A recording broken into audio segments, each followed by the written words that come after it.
श्रीपाद श्रीवल्लभ चरितामृत अध्याय 11. श्री गणेशाय नमः. श्रीपादराज शरण प्रपदे. सुब्बया श्रेष्ठी चिंतामणी बिल्वमंगल यांचा वृत्तांत. दत्त आराधनेद्वारा सर्व दैवताच्या आराधनेचे फळ श्रीपादांचा जन्म अत्यद्भुत ज्योतिर्मय दुसऱ्या दिवशी सकाळी सुब्बया श्रेष्ठींनी सांगण्यास प्रारंभ केला. ते म्हणाले, श्री दत्त प्रभू सर्व देवतांचे स्वरूप आहेत. दत्ताराधना केली असता सर्व देवतांच्या आराधना केल्याचे फल प्राप्त होते. सर्व देवतांमध्ये दत्तप्रभूच अंतभूत आहेत. श्री सुमती माता अनसूया तत्वामधील परमशिताची शनी प्रदोष समयी आराधना करीत असे. त्यामुळे श्री दत्त प्रभूमधील शिवतत्व अनसूया तत्वात प्रतिबिंबित होऊन अनसूया मातेय समान असलेल्या सुमती मातेच्या उदरी श्रीपाद श्रीवल्लभांच्या रूपात अवतरले. ही एक अद्भुत योग प्रक्रियाच होती. मातापित्याच्या संयोगाशिवाय योगनिष्ठेमध्ये असताना अप्पळराज शर्मा व सुमती मातेच्या नेत्रांमधून योग ज्योती प्रकट होऊन त्यांचा संयोग होऊन सुमती मालेच्या गर्भात प्रवेश करून 9 महिन्यानंतर केवळ ज्योती रूपाने ते बाहेर प्रकटले. वास्तविक पाहता श्रीपाद ज्योती स्वरूपच होते. त्यांनी 3ऱ्या वर्षी आश्चर्यकारक लीला करण्यास सुरुवात केली. कालांतराने श्रीपाद प्रभूंना एक बहीण झाली. तिचे विद्याधरी असे नाव ठेवले होते. विद्याधरीच्या जन्मदिवशीच बापनाचार्युलूचे एक दूरचे बंधू मल्लादी रामकृष्णावधानुलू नावाचे एक महान पंडित त्यांच्या घरी आले. त्यांना चंद्रशेखर नावाचा एक मुलगा होता. घंडीकोटा यांच्या घरी महालक्ष्मीच जन्मली. ती मल्लादी घराण्यात सून म्हणून चांगली आहे असे ते नातेवाईकांना मुक्तकठाने सांगू लागले. श्रीपाद प्रभूंना सुद्धा हे नाते पसंत होते. त्याच्या संकल्पानुसार यथाकाली विद्याधरी आणि चंद्रशेखर यांचा विवाह मोठ्या थाटात पिठिकापुरम मध्ये संपन्न झाला. श्री विद्याधरी नंतर राधा नावाच्या बहिणीचा जन्म झाला. तिचा विजयवाटिका या क्षेत्रातील विश्वनाथ कृष्णावधानुलू या एका सद्ब्राह्मणाशी विवाह संपन्न झाला. राधानंतर श्रीपाद प्रभूंना अजून एक बहीण झाली. तिचे नाव सुरेखा असे होते. तिचा विवाह मगलगिरी येथील तैपली दत्तात्रेय अवधानुलू नावाच्या एक विद्वान सच्चिल युवकाबरोबर झाला. श्रीपादांच्या लीला अकल्पनीयच आहेत. त्या लीलांचे स्मरण केले असता पाप नष्ट होते. गोदावरी मंडलात ताटंकपूर लणुकूट नावाचे गाव आहे. तेथे अनेक वाजपेयांमध्ये पौंडरिक महायाग करणारा परम पवित्र असा एक वंश आहे. ते वाजपेय याजी आहेत.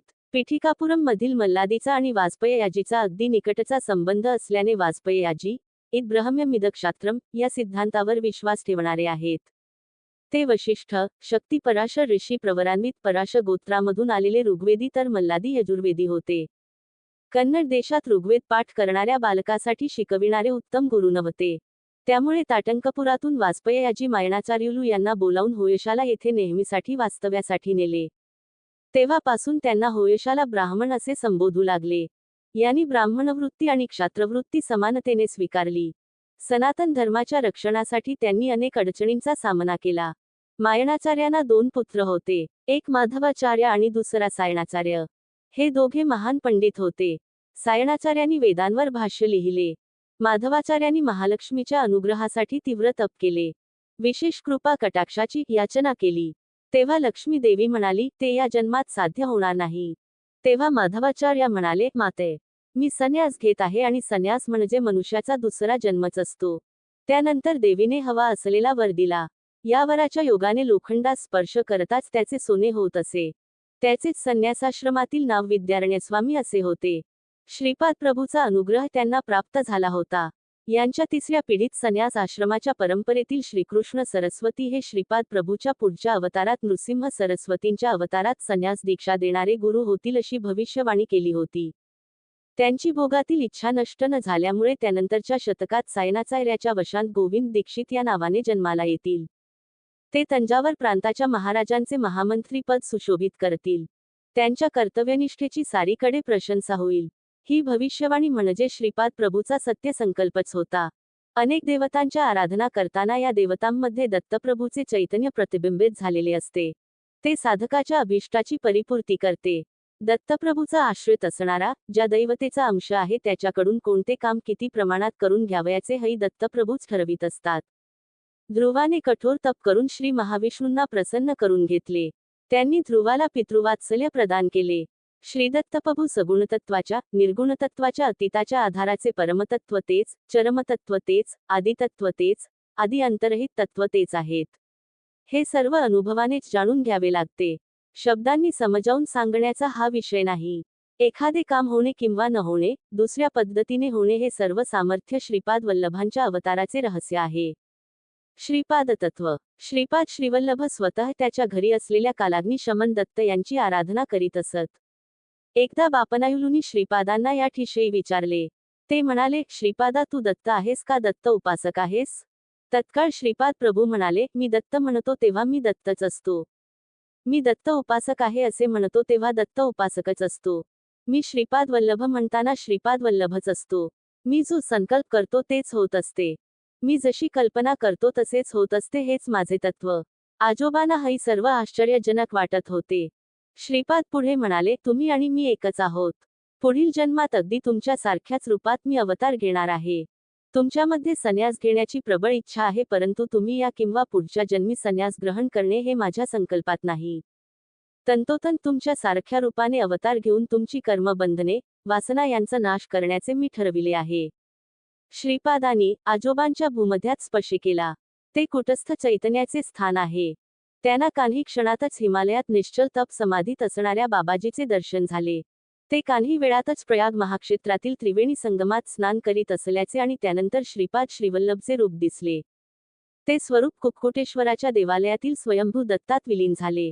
त्यांच्यातील अवधूत स्वरूप निघाले. त्यांना बापनाऱ्याची कन्या सौभाग्यवती सुमती महाराणी भिक्षा घालीत असल्याचे दिसले. त्या अवधूताने श्रीपाद श्रीवल्लभांचे बालरूप धारण केले व सुमती महाराणीच्या मांडीवर तान्ह्या बाळाच्या रूपात झोपलेले बापनाऱ्यांना दिसले. मातेच्या मांडीवरील बाळ पाहता पाहता 16 वर्षाच्या मुलात रूपांतरित झाले. त्या युतकाने त्यांच्याकडे दृष्टी टाकीत हुबेहूब बापनाऱ्यासारखेच रूप घेतले आणि ती मूर्ती संन्याशाची होती. 2 नद्यांच्या संगमावर स्नान करून आपल्या शिष्यासह ताठ मानेने चालू लागले. ती संन्यासी बापनाऱ्याकडे वळून म्हणाला, मी कोण आहे या विचारात असल्यासारखे दिसत आहात. मला नृसिंह सरस्वती म्हणतात. हे गंधर्वपूर आहे, असे म्हटल्यावर काही क्षणालय आपले वस्त्र नदीवर पसरले आणि त्यावर बसून श्रीशैल्याला गेले. तेथील कर्दळीवनातील महापुरुषांनी, महायोग्यांनी त्यांना साष्टांग नमस्कार केला. त्या सर्वांनी, महाप्रभूंनी त्या वनात यावे यासाठी अनेक शतकापासून तप केले होते. प्रभूच्या दर्शनाने ते धन्य झाले होते. अनेक वर्षाच्या तपश्चर्येनंतर ते कोपिनधारी वृद्धाच्या रूपात दिसले. तीच तेजस्वी नजर त्यांनी बापनार्युलूवर रोखून धरली. ते पुढे म्हणाले, ह्या माझ्या रूपाला स्वामी समर्थ असे म्हणतात. थोड्या वेळातच त्यांनी प्राणत्याग केला व प्राणशक्ती वटवृक्षात गेली. त्यांचा दिव्यात्मा श्रीशैल्यावरील मल्लिकार्जुनाच्या शिवलिंगात विलीन झाला. महापवित्र अत्यंत शक्तिवंत असलेल्या त्या शिवलिंगातून मेघगंभीर स्वरात आवाज आला, बापनायो, तू धन्य आहेस. अनंत, केवल अज्ञान स्वरूप, अविनाशी असणारा मी तुझ्या एका क्रियाशक्ती योगामुळे सूर्यमंडळातून शक्तिपात करून या ज्योतिर्लिंगात आकर्षित झालो. या ज्योतिर्लिंगात विलीन असणारे 16 सहस्त्र दिव्य पुरुष सर्वदा माझी सेवा करीत असतात. या ज्योतिर्लिंगाच्या दर्शनाला येणाऱ्या भक्तांना हे दिव्य पुरुष औतिक आणि आध्यात्मिक प्रगतीमध्ये सहाय्य करतात. त्रिमूर्ती स्वरूप असणारा मी श्रीपाद श्रीवल्लभ, नृसिंह सरस्वती आणि स्वामी समर्थ या रूपात तुला अनुग्रहित करीत आहे. असे शब्द बापनाऱ्यांना ऐकू आले. या प्रसंगाने बापनार्युलू स्तब्धच झाले. त्यांना समोर निरागस चेहऱ्याचा हसरा 3 वर्षाचा बालक श्रीपाद दिसला. त्यांचे सर्व अनुभव दिव्य आणि मधुर होते. त्यांनी प्रेमाने श्रीपादाला उराशी कवटाळून धरले. त्यावेळी ते दिव्य तन्मय अवस्थेत गेले. तसा किती वेळ गेला ते कळलेच नाही. डोळे उघडले तेव्हा अग्निहोत्र करण्याची वेळ झाली होती. ते त्यासाठी उठले. बापनाऱ्याचे अग्निहोत्र कार्य सुद्धा अभिनव होते. शमीच्या किंवा पिंपळाच्या लाकडाने अग्नी निर्माण करतात, परंतु बापनार्य समेधा अग्निकुंडात घालून वेदमंत्रोच्चारण करून अग्नी निर्माण करीत. अप्पलराजू शर्मा सुद्धा याच प्रकारे अग्निहोत्र करीत असत. त्यांच्या वंशात अग्निपूजा होती. प्रज्वलित झालेल्या अग्निकुंडात उतरून आहुती घालीत. हे विशेष उत्सवाच्या वेळी करीत. या प्रकारे अग्निपूजा करताना त्यांच्या वस्त्रांना व शरीरास कोणताही त्रास होत नसे. हे महद आश्चर्य होते. श्रीपाद प्रभूचे अघटित सामर्थ्य. बापनार्युलूंनी अग्निहोत्रासाठी त्या दिवशी कित्येक वेळा वेदमंत्र म्हटले, परंतु अग्नी कान्ही प्रज्वलित होईना. ते घामाने ओले चिंच झाले, परंतु अग्नी मात्र निर्माण झाला नाही. श्रीपादांनी आपल्या आजोबांची ही अवस्था दुरून पाहिली. ते अग्निकुंडाकडे पाहून म्हणाले, अरे अग्निदेवा, तुला आजा करतो. आजोबांच्या देवकार्यामध्ये अडथळा आणू नकोस. अग्नी तत्काळ निर्माण झाला. बापनार्युलूंनी कलशातील पाणी अग्निकुंडात घातले, परंतु विझण्याऐवजी अधिकच भडकला. आजोबा हा चमत्कार पाहून अचंबित झाले. श्रीपाद प्रभू म्हणाले, आजोबा, माझ्या अवताराला तुम्ही वैकटप्पया श्रेष्ठी जरसिंह वर्मा कारण आहात. म्हणून तुम्ही माझ्या वडिलांनी वेंकटप्पयाकडून नरसिंहवर्माकडून धनसहाय्य किंवा धनेतर सहाय्य स्वीकारल्यास ते दानामध्ये येत नाही. त्याप्रमाणे ते सहाय्य न घेतल्यास दैवद्रोह सुद्धा होऊ शकतो. त्या सहाय्याला परमेश्वराची कृपा समजावी. मला जन्म देणारी मातृमूर्ती सुमती महाराणी मल्लदीचीच नव्हे तर वेंकटप्पया श्रेष्ठी वत्सवाही कुटुंबाची माहेरवासीण आहे, असे समजावे. हा माझा दंडकच आहे. श्रीपाद या सर्व गोष्टी सांगताना सुमती महाराणी आणि अप्पळराज शर्मा तेथेच होते. तसेच श्री वेंकटप्पया श्रेष्ठी आणि नरसिंहवर्मा सुद्धा तेथे होते. यावेळी श्रीपाद प्रभू म्हणाले, माझ्या संकल्पाशिवाय बापणाऱ्यासारखे महातपस्वी सुद्धा अग्नी निर्माण करू शकत नाहीत. माझे वडील अग्निकुंडात आल्यावर अग्नी आपला प्रलाप दाखवितो. माझा संकल्प जर बदलला तर वेंकटप्पया श्रेष्ठी सुद्धा निष्कांचन होतील. अगणित भूमी असणाऱ्या नरसिंहवर्मांना उभे राहण्यापुरती सुद्धा जागा मिळणार नाही अशी त्यांची अवस्था होईल. तुम्ही सर्व माझ्या संकल्पामुळे या अवस्थेत आहात. मी भिकाऱ्याला महाराजा करू शकतो तसेच महाराजाचे भिकाऱ्यात रूपांतर करू शकतो. माझी भक्ती करणाऱ्या भक्ताला तो जी इच्छा करेल ते मी देऊ शकलो. परंतु देण्या अगोदर तो सांभाळू शकेल का ते मी पाहतो. त्याच्या शक्ती सामर्थ्याने लोकांच्या उपकारासाठीच तो ते वापरतो का नाही याबद्दल मी त्याची परीक्षा करतो. मला गरज असेल तेव्हा पृथ्वीचे आकाशात आणि आकाशचे पृथ्वीत रूपांतर करू शकतो. बापाचार्युलू कृतयुगात लाभाद महर्षी असताना त्यांचा मंगल महर्षी नावाचा एक शिष्य होता. तो दर्भ कापताना चुकून हाताला जखम झाली आणि त्यातून रक्त वाहू लागले. त्या रक्ताची गाठ होऊन सुगंधित विभुलीमध्ये ते बदलेले. आहा, मी किती मोठी सिद्धी प्राप्त केली असे त्याच्या मनात येऊन गर्व झाला. एवढ्यात परमशिव प्रत्यक्षात तेथे अवतीर्ण झाले. त्यांनी स्वतःचा हात हलविला. हिमगिरीवरून बर्फ पहावा तशी विभूती शिवाच्या हातातून पडत होती. परमशिव म्हणाले, त्रेतायुगात भारद्वाज ऋषी पिठिकापुरम सवितृकाठकायन यज्ञ करणार आहेत. त्या महाचयनामध्ये जमा झालेल्या विभूतीपैकी केवळ लवमात्र तुला दाखविले. एवढ्याने मंगलमहर्षीचा गर्भ पार गळून पडला. श्रोतेगण अवाक होऊन श्रीपाद प्रभू जे सांगत होते ते ऐकत राहिले. श्रीपाद म्हणाले, ह्या पिठिकापूच्या परिसरात पाऊल ठेवणेच अनंत जन्माचे पुण्यफल आहे. माझ्या या अवतार समयी तुम्ही माझ्या बरोबर असणे न सांगता येण्यासारखे विशेष आहे. माझी शक्ती अनुभवाला प्रत्ययाला यावी म्हणजे प्रथम तुम्ही उत्तम साधक बनावयास हवे. तेव्हाच माझी शक्ती करुणा वात्सल्य रक्षण पापतिमोचन तुम्हास अनुभवास येईल. माझी जन्मभूमी असलेल्या या बापणाऱ्याच्या परात माझ्या पादुकांची प्रतिष्ठापना होईल. मी पिठिकापुरम मध्ये पहाटेच्या समयी आई सुमतीच्या मांडीवर दूध पिईन. दुपारच्या वेळी आई मला दूध भाताचे मधुर असे घास खाऊ घालील. रात्रीच्या वेळी सुमती मला मांडीवर घेऊन गव्हाच्या रव्याचा शिरा खाऊ घालेल. मी पिठिकापुरम मध्ये असताना गंधर्वपुरात नृसिंह सरस्वतीच्या रूपात असेन. दुपारच्या वेळी नक्कीच गंधर्वपुरात भिक्षा घेईन. अंतदृष्टी असणाऱ्या भक्तांना हे स्पष्ट दिसून येईल. माझ्या जन्मभूमीत माझ्या श्रीपादुकांची स्थापना होणार आहे. महापुरुष महायोगी सर्व देशांतील लोक मुंग्यासारखे हजारोच्या संख्येने माझ्या दर्शनास दरबारात येतील. ते दत्त दिगंबरा श्रीपाद वल्लभ दिगंबरा नृसिंह सरस्वती दत्त दिगंबरा असा तन्मयतेने जयघोष करीत नृत्य करतील. मी काल पुरुषाला अनुमती देताच तत्क्षणी न होणारी कार्ये क्षणात घडतील. माझ्या नावाने एक महासंस्थान निर्माण होईल. माझा प्रभाव जसा जसा वाढल जाईल तसे तसे पिठिकापुरमचे महात्म्य वाढून सारे गाव लोकांनी व्यापून राहील. विक्रीसाठी थोडी सुद्धा जागा शिल्लक राहणार नाही. मला ज्यांनी येथे यावे असे वाटेल त्यांना मी बळजबरीने आणीन. कितीही मोठा धनवान असो अथवा महायोगी असो माझ्या संकल्पाशिवाय पिठिकापुरमला येऊ शकणार नाही. हे निश्चित माझ्या निजतत्वास समजून जाणून आनंदी व्हा. हा क्षण पुन्हा येणार नाही. सर्व देवता शक्ती माझ्याच स्वरूपात आहेत. कोणी मला दक्षिणा समर्पित केली तर ती मी शतगुणाने शतपटीने त्यांना त्यांचं वेळेला परत देतो. धर्माविरुद्ध न जाता धनार्जन करणाऱ्यांच्या मनोकामना मी पूर्ण करतो. सत्कर्माच्या आचरणाने मोहाचा नाश होतो व मोक्षाई प्राप्ती होते. श्रीपादांचे हे अमृत वयन ऐकून सर्वजण धन्य झाले. दुसरे दिवशी नृसिंहवर्मा आपल्या घोडागाडीतून श्रीपादांना आपले शेत जमीन दाखविण्यास घेऊन गेले. वर्मांना फार मोठी जमीन होती. त्या जमिनीत अनेक प्रकारची पिके होती. त्यातील दोडक्याच्या वेलाला फूल येत नसे. कधी काळी आले तरी सुकून जाई गळून जाई. त्या जागी फळ येत नसे. एखाद्या वेलास फळ लागलेच ते इतके कडू असे की तोंडात घालवत नसे. नरसिंहवर्मांनी ही गोष्ट श्रीपादांना सांगितली.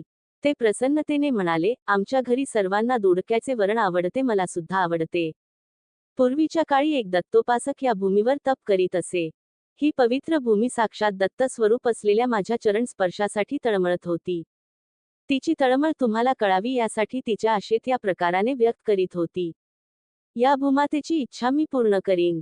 या भूमीला माझा पादस्पर्श झाल्यावर हिच्या भूमितत्वात परिवर्तन घडेल. चांगल्या रुचीचे दोडके ही भूमाता आपणास देईल. आजोबा, तुम्ही निर्भयपणे आमच्या परी येथे पिकलेले दोडके पाठवा. घरच्यांच्या बरोबर मी सुद्धा ते जेवणात घेईन. त्या दिवसापासून दोडक्याचे पीक भरपूर येऊ लागले. ती दोडकी सुद्धा उत्तम प्रकारची व रुचकर होती. श्रीपाद प्रभू घोडा गाडीतून उतरून काही वेळ त्या भूमीवर फिरले. लेवड्यात तेथे कान्ही, चंचू, तेथील आदिवासी युवक युवती आल्या. त्या सर्वांनी श्रीपाद प्रभूंना मोठ्या बद्धाभावाने प्रणाम केला. श्रीपादांच्या दिव्य मुखकमला भोवती त्यांना एक दिव्य कांतीचे तेजोवलय दिसले. श्रीपाद तेव्हा म्हणाले, आजोबा, हे सर्व चंचुलोक नरसिंह अवताराशी संबंधित आहेत. ते महालक्ष्मीला बहिणीसारखे मानून तिची आराधना करतात. तुम्ही नरसिंह स्वामींचे भक्त आहात. तुम्ही यांना शरण गेल्यास तुम्हाला नरसिंहाच्या दर्शनाचे भाग्य लाभेल. श्रीपाद गंमतीने असे म्हणत आहेत असे नरसिंह वर्मांना वाटले. ते म्हणाले, अरे चंचू युवकानो, तुम्ही नरसिंह देवांना पाहिलेत का? त्यांचा ठावठिकाणा सांगू शकाल काय? त्यावर एक चंचू युवक म्हणाला, ते कोणते मोठे अवघड काम. सिंहाचा चेहरा, माणसाचे शरीर असलेला एक युवक या जंगलात फिरत असतो. त्याचे आमची बहीण चंचूलक्ष्मीवर प्रेम आहे. आमच्या छोटीला सुद्धा तो आवडतो. त्यांचा विवाह आम्ही करून दिला आहे. तुम्हाला हवे असल्यास चंचूलक्ष्मी आणि नरसिंहाला तुमच्या समोर आणून उभे करतो. एवढे बोलून चंचू युवक युवती निघून गेले. नरसिंह वर्मा हे सारे आश्चर्याने पाहत होते. तितक्यात रस्त्याच्या मध्यभागावरून एक युवक युवती येताना दिसले. श्रीपादांनी सुब्बय्या श्रेष्ठीला जवळ बोलावून घेतले व म्हणाले, ते दुरून येणारे दोघे कोण आहेत असे वाटतं? ते येणारे बिल्वमंगल आणि चिंतामणी आहेत. थोड्या काटक्यांचा ढीग करा, आपण ते पेटवून गंमत पाहूया. नरसिंह वर्मांना तर घाम फुटला. ते येणारे बिल्वमंगल आणि चिंतामणीच होते. ते दोघे गुरुवायूर क्षेत्रातील श्रीकृष्णांचे दर्शन घेऊन येत असताना कुरुरम्मा नावाच्या महायोगिनीचे दर्शन झाले. तिने त्यांना सहजच श्रीपाद श्रीवल्लभ दर्शन प्राप्तिरस्तू असा आशीर्वाद दिला. तिच्या आशीर्वादाने त्यांच्यात भक्ती आणि वैराग्याचे बीज पडले. मंगलगिरीच्या नरसिंहाचे दर्शन घेऊन ते पिठिकापुरमला श्रीपाद प्रभूंच्या दर्शनासाठी येत आहेत. 100 वर्षाची वृद्धा महायोगिनी होती म्हणून तिच्या आशीर्वादाच्या प्रभावाने श्रीपादांचे दर्शन त्यांना इथेच झाले. काटक्या जळत असताना बिल्वमंगल आणि चिंतामणीला देहन संस्कार होत असल्यासारखा त्रास झाला. थोड्या वेळासाठी त्यांच्याच शरीरातून त्यांच्याच आकाराच्या 2 काळ्या आकृती बाहेर येऊन अग्नीत रुदन करीत पडल्या व भस्मसात झाल्या. यानंतर ते दोघे शुद्धीवर आले. तितक्यात चंचुलोक चंचूलक्ष्मीला घेऊन आले. नरसिंहदेवाचे हात मागे बांधून चंचुलोकांनी त्यांना श्रीपाद प्रभूंसमोर आणून उभे केले होते. अशा चित्रविचित्र घटना पूर्वी कोणत्याच युगात घडल्या नव्हत्या. श्रीपादाच्या अवतार कार्यातील अनेक लीला चमत्कार पूर्ण व अनाकलनीय आहेत. श्रीपादांनी नरसिंहदेवाला प्रश्न केला, पूर्वयुगातील नरसिंह तूच आहेस का? ही चंचूलक्ष्मी तुझी पत्नीच ना? हिरण्यकश्यपूचा वध करून प्रल्हादाचे रक्षण करणारा तूच ना? त्यावर नरसिंहदेव त्रिवार हो म्हणाले. त्याचवेळी चंचूलक्ष्मी आणि नरसिंहदेवांनी दोघांनी ज्योतिरूपात श्रीपादांच्या शरीरात प्रवेश केला. चंचूमंडळी अंतर्धान पावले. बिल्वमंगल महाभक्त होऊन बिल्वमंगल महर्षी झाला. चिंतामणी महायोगिनी झाली. चित्रविचित्र अशा घटना घडलेल्या नरसिंह वमोच्या जमिनी असलेल्या गावास चित्रवाडा असे नाव पाहिले. अशा रीतीने सुब्बय्या श्रेष्ठी, चिंतामणी, बिल्वमंगल यांचा वृत्तांत नावाचा अध्याय 11वा समाप्त. हरे नमः हरे नमः. श्रीपाद श्रीवल्लभांचा जय जयकार.